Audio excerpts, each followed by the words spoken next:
Direct from Liverpool, the home of the 2023 Eurovision Song Contest. This is Pete from University, and it's a bit hot in here. Is it just me? I think it's really quite warm in here. That's better. So, I thought in this week after the contest, I wanted to do a video to try and express all the different things that have happened in the week during my time at this year's Eurovision Song Contest. But then I realised that there's so many different things to talk about. So what I'm going to try and do, because my life gets in the way, try and do a different video every night exploring a different aspect of the contest and how it's gone in the last few days. And to show I'm taking it seriously this time, I've even written an actual agenda of things I'm going to talk about. But this could go on for hours. I've got so many things to talk about. So in this video, we're going to talk about Liverpool and how Liverpool approached the contest and what a great job it did of... Sorry, something is banging somewhere in the house, and I don't think it's my house, but anyway, I never edit anyway. So today we're going to talk about Liverpool. Then we're going to talk in another video about the songs, the winners, the losers, the qualifiers, the non-qualifiers. And then in maybe one of the other videos, we'll talk about how the countries maybe change their approach to Eurovision. How does Ireland change Eurovision? How does Malta change Eurovision? What do the BBC need to do for the UK next year? But we'll talk about all of those in other videos. Right, so let's talk about Liverpool. It was announced that Liverpool would host the Eurovision Song Contest. That is a lot of banging. It's the tumble dryer, I've just realised. I don't know if you can hear it or not, but if you can, I'm really sorry. Liverpool, it was announced that Liverpool would host the Eurovision Song Contest in October of 2022, having initially got down to a shortlist of 7 cities and then finally going up against Glasgow in a final battle royale. And I was really lucky that I got to be on in the crowd in the one show when it was announced that Liverpool would win. And I think at the time, a lot of us made predictions about how Liverpool might be able to host it. They could host it in the arena, that you could use the Pier Head as the Euro Village. You could use one of the local areas as the Euro Club. And that's pretty much what happened. It sort of almost went to prediction. And what a great setting it was. I mean, the arena was used as the actual venue for the contest itself. And the Euro Village did take place on the Pier Head. And that's the first thing I'm going to talk about in this video. The Euro Village was absolutely outstanding, without a shadow of a doubt. Now, I've only ever been to Lisbon. That's the only other song contest that I've been to. But comparing villages, Liverpool outdid Lisbon by a country mile. It was absolutely huge. It was massive. I don't know how big Turin's was, but Portugal's was in a small-ish square and only had a stage and 2 screens to look at either side of the stage. Liverpool, you had a screen on the stage, 2 screens behind it, one right the way back and one even further back. So wherever you were stood, because I watched the grand final in the village, wherever you were stood, it was you had a good view of the screens. Towards the back, there were benches and picnic tables. So again, there was possibility, and there was grass. So there was a possibility to sit down as well. I was worried about how the Pier Head would incorporate the little canals that are in there. But again, they were just boarded off. They had water patrols. It was absolutely fine. It was an incredible atmosphere, and I went there on I think it was the Saturday night when there was a gig playing, and it was just the most incredible experience. I think the village was good, and the programme of events was absolutely vast. Different things on each night compared to, again, Lisbon. The programme of activities wasn't that good. The one thing Portugal did that Liverpool didn't do was have things on after the contest. So after the semi-finals and after the final, they had concerts on afterwards, whereas in Liverpool, once the contest ended, that was it. But Liverpool had a full day programme, and many of the artists got to perform as well. So I saw Portugal, I saw Malta, I saw Switzerland. So, you know, it was a really good, I think the village was really good this year. I think it's outstanding. And hand in hand with the village, pretty much goes the volunteers who were all over the city, helping people get to where they needed to be, help them with the security arrangements. And again, so a big shout out to volunteers. Volunteers are really important in these things. Eurovision, Commonwealth Games that I was at last year in Birmingham, the Olympic Games when it was held in London. Volunteers make or break often these things. And often they do jobs for no money except for a free uniform and maybe some food. But again, the volunteers in Liverpool did an absolutely brilliant job, and they were a credit to the city. And one of the best jobs they did was just taking lots of photos for people. And we had those giant heart things outside the Eurovillage in the Albert Dock, and they did absolutely brilliantly there. But let's talk about how the rest of Liverpool got involved in the contest. There were so many venues and so many things. I've got to be honest, Liverpool traditionally hasn't been a place that has done Eurovision stuff in other years. There's a cinema called the Fact Cinema, which is an independent art house, and they used to show it in one of their smaller screens that you could go and watch it. But generally, the idea of a bar showing the Eurovision Song Contest on a Saturday night, if it was being hosted in another country, just never happened.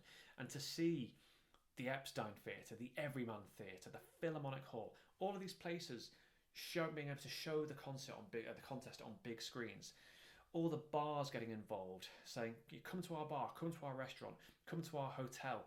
We'll put on a show for you. You can watch the contest in our place." There was no shortage of places to go.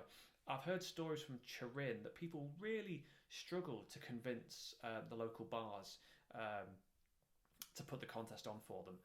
So again, Liverpool did incredibly well in just saying, look, if you can't get to the village, if you can't get to the contest, come and watch it in our bar and we will put on a show for you. So one of the other great things was how there were just so many places putting on concerts, and a special shout out to the Cavern Club, who seem to have an amazing programme of Eurovision events throughout the day, apart from the artwork where it describes how the Beatles interacted with Eurovision nations, which if you ever get the chance to go and see it.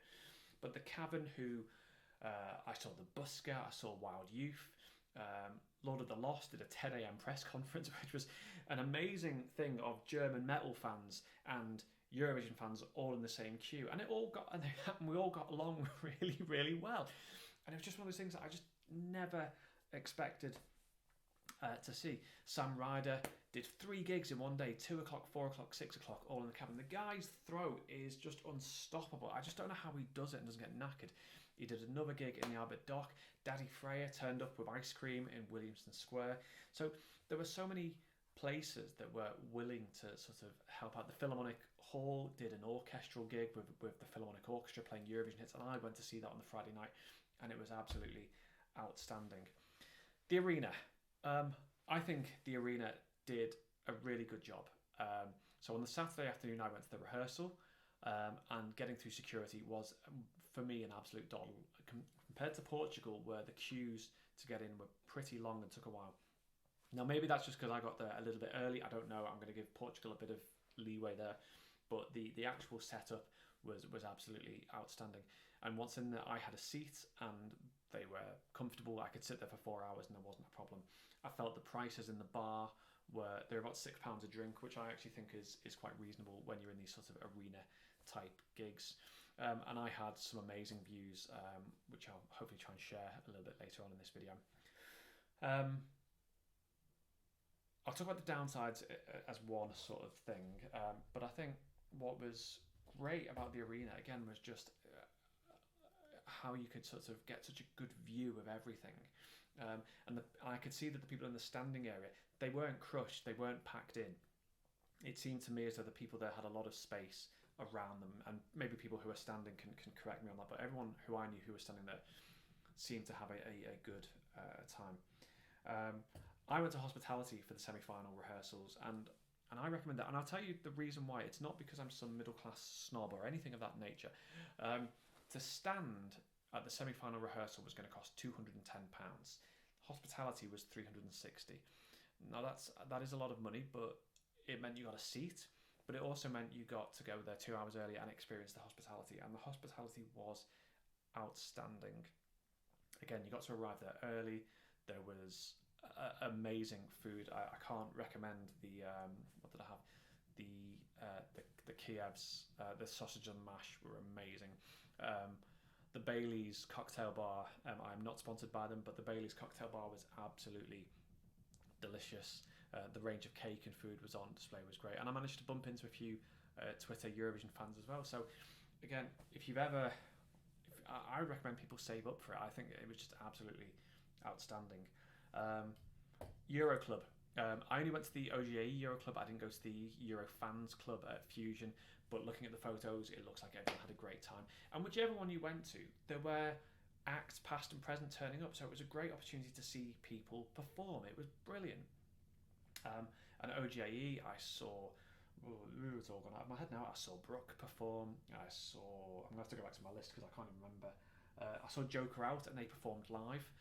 And again, they did an absolutely cracking set. Oh God, I've got my list here. There was a couple of days I didn't go. Conchita, Tina Carroll, Selma. These were all absolutely brilliant. And Kirsten Siegfried performed on the final night as well. And again, really well organised, really spacious. I didn't feel as though particularly crushed or overwhelmed by what was going on in there. And enough areas to see different things. And also two different DJ rooms. One for new Eurovision and often one for old Eurovision. Although I take exception that pre-2010 is not old Eurovision, but never mind. But again, it was again really well organised. Security, once you were in there, were quite good. And things. So I can't sort of gush enough about how amazingly Liverpool did and how the trains, the buses, the posters, everything about the city just got behind it massively. The people got behind it. 500,000 people came to Liverpool that week when they only expected 100,000, and the city coped amazingly. Apparently there were only 3 arrests in the entire 9-day period. I mean, that's just a testament to how the city have just got behind Eurovision, just embraced it, and just done an absolutely exceptional job. I think Harry Doyle at the City Council, who was one of the guys who spearheaded this, has done an absolutely amazing job. I think that Joanne Anderson, the Mayor of Liverpool, again has supported this massively. The people behind the bid team, who I'm so sorry the names have gone out of my head, but they did just an outstanding job. Let's talk about some of the less good things, and there's not many, and really isn't. The expense of it. Look, these events are expensive, and the ticket prices is something that they were pricey and they have gone up. But as somebody else once pointed out to me, you're paying a program where there are 26 different acts on stage. You're not paying for one band to play 26 songs, and you're not paying for one comedian. You are paying for 26 different artists to turn up with all their dancers and things and all their extra people. So that's something to bear in mind. But again, things like the cost of beer. I mean, the lottery gig, the cost of a bottle of wine, not a bottle of wine, sorry, a can of wine was £8, which I just think is a little bit crazy. £10 for a hot dog. Again, I bought quite a few because I was hungry, but that's a little bit thing where you're in a sort of trapped market. There's not much you can do about it. Accommodation again. Well, I lived here for a week. But I know people had problems with Airbnbs and hotels and things, and I don't know how you solve that problem. And it's going to be a problem year in, year out. Now, I don't think it's a Liverpool problem. I think that is something that's going to happen with big events. Airbnb really do need to tighten up on people who are taking the piss, but I don't know how you solve that. Little gripey thing was that the security rules seem to change depending on what day of the week it was. So on some days, be it the village, the arena, wherever, some days a bag of a certain size was allowed in, other days they weren't. Other days power packs for your phone were allowed in. If they were small enough, sometimes no one really cared. Sometimes you put them in a little box and push them through, sometimes you carried them, and it's those little, it doesn't matter that much, because obviously keeping everyone safe is the main thing, but I think the rules changing from day to day sometimes made it a little bit difficult. And the final one is capacity. Could Liverpool have served, or could another city have served more people to get to the contest? I've probably said this before. First and foremost, Eurovision is a television programme, and the BBC decided that our little arena could put on the best television show compared to other arenas. And I think, without a shadow of a doubt, and we'll cover this in another video, Liverpool and the hosts and the stagehands and everyone else, they put on the most amazing show. And they put on one of the best Eurovisions I've ever seen. And maybe the arena design and the design of the arena and how it's set up helped facilitate that. Maybe a bigger arena could have achieved the exact same outcome but with more seats. But actually, I think there's a certain intimacy of having of how close everything was. Whatever it was, the arena produced a spectacular television programme.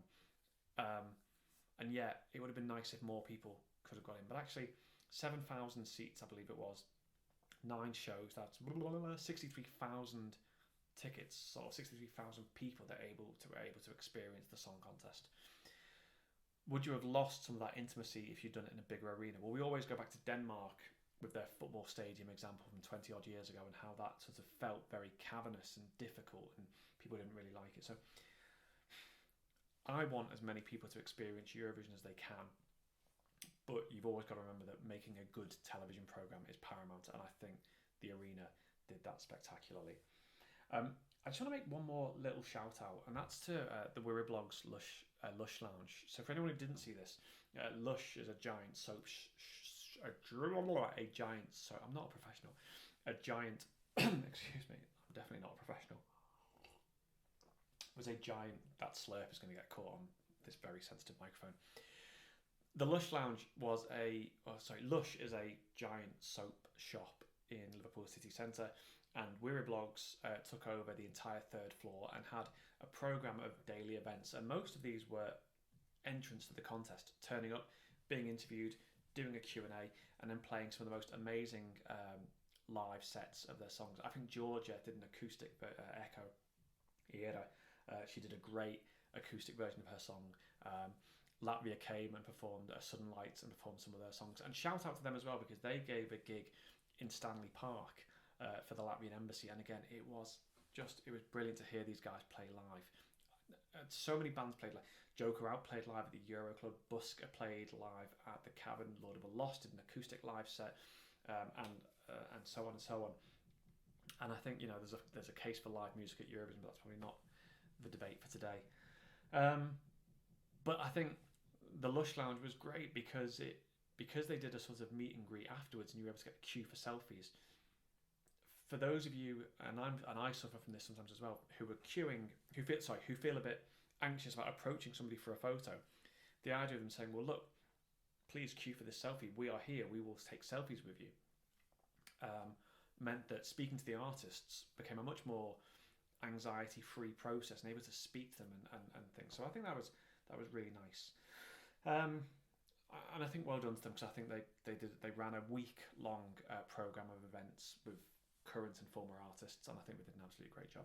Right, my top tips for coming to a Eurovision, and this is just based on sort of what I've seen in Portugal and what I've seen in Liverpool, but expectation management is a really important thing. You are coming, we are all fans, and you want this to be the most spectacular week, 2 days, 1 day of your life. Things may go wrong, your accommodation may get screwed up, the trains may go on strike, as it did. So expectation management is always a really important thing, that your plans may have to change as a result of those things, and try and plan adaptably for them. And that leads me on to my next sort of top tip. That wasn't really a top tip, was it? It was just me saying expectation management over again. Plan, but plan flexibly. So this was you probably can't see it, this was my week-long planner of all the things that I'd booked, where all my tickets were. Some were on Ticketmaster, some were on Ticket Quarter, but it told me where I needed to be for the week ahead, and I referred to this every morning. But plan flexibly, things changed. I rarely went to the Euro Cafe. I never went to karaoke. I didn't go to a Eurovision quiz. And that's because other things came up. The chance to go see Sam Ryder in the Cavern. The chance to take a fellow Eurovision fan on a paddleboarding tour around the docks, which was just a brilliant experience. Going to see Daddy Freya get an ice cream off his wife Anna. Going in Karia's sauna. Those things were not built into my plan. And so your plan had to change, and it changed. So be flexible. If you can't get to something, there's a lot of walking that goes on involved in these Eurovision weeks. If you can't get to something, don't worry, because something else will come along. I don't regret that I couldn't go to a Eurovision karaoke, because I did something else instead. So I never regret any of those things. My other tip: pace yourself. I was off work from the Thursday before until the Monday morning. There were nights I had a 6-day week-long pass for the Euro Club, and there were 2 or 3 nights where I didn't go, and I didn't go for a number of reasons. Sometimes I was just too tired. I actually didn't go on Tuesday night because I was really upset that Malta and Latvia didn't qualify, and it put me in such a bad mood that I went home. there were other nights. The Friday night I didn't go because I went to the Philharmonic gig with my wife, and I thought actually I want to get a decent night's sleep because I know that the Saturday night is going to be amazing. And that's what I did. And I had a bit of a lie-in on the Saturday, and that meant that I could still be in the Euro Club until 5 a.m. And leave Liverpool in the broad daylight. And I think that was the right thing to do. So you don't have to go to everything. And maybe next year, maybe I wouldn't get a week-long pass. Maybe I buy individual ticket days. I don't know. But pace yourself, because that's when you begin to miss things. Is because you're absolutely knackered because you feel you've got to go to everything that you've gone to. Save money now. Save money for Sweden. I saved for tickets, but I didn't quite so much save for how much money I was going to spend this week. And believe me, I think a lot of us have spent a lot of money. And some of that's because of catering, and some of that's just because I'm lazy and I could have gone to a supermarket, or I could have gone to a cafe or whatever. But just think now about how much money, if you go to Eurovision, how much money you will need to spend next year. Particularly if you choose to drink like I do, that is going to cost you more money. So account for that now, so that you're ready for next year.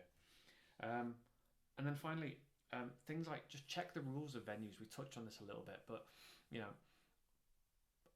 just make sure that the things you buy are actually on. I brought an umbrella because it absolutely threw it down, and then I was told I couldn't bring it into the arena with me. So that's, those sorts of things need to be thought about. A battery power pack is an absolute lifesaver, especially if you own an iPhone like mine that loses its charge very, very quickly. And what I found was that all venues were absolutely fine with the fact that I was carrying my charger wire and a power pack around, because these are long days. There were days for me that started at 9 o'clock in the morning. I would get up, I would go into town, I'd take in some atmosphere, I'd go to the village for a bit, I'd go to the Lush Lounge, I'd go and see a concert, a gig, a fun thing, whatever, and then I'd go to a semi-final or whatever, and then you'd go to maybe the Euro Club. So these were long 12, 13, 14, 15 hour days that involved a lot of maybe drinking or dancing or whatever. And then the other thing I would say, my final top tip, is if you're there for the week and you've got like semi-finals and finals, there's absolutely no shame in actually just saying, you know what, I just want a night in the hotel tonight. I'll just watch the semi-final from my bed, from my hotel room or my accommodation or from my house. And it's what I did. I did semi-final 2 I did semi-final 1 in the village, but I did semi-final 2 at home, partly because I wanted to spend some time with my family, but also because I wanted to experience it as a TV show sat in my house with my scorecard, being a geek, marking things out of 10, and just doing that. You can do Eurovision in any way you want, in the arena, in your hotel room, in your accommodation, in the village, in a pub, in a bar. There's no set way to do it, and I would recommend that you try and do it in a few ways as possible. So that's that. That is Liverpool. I just want to say, I think, I'm from Liverpool and I've lived in Liverpool all my life and I work in Liverpool, but I just want to say that I think everyone involved, OGAE, the arena, the city council, the BBC, everyone involved in making this day a success, absolutely did a cracking job.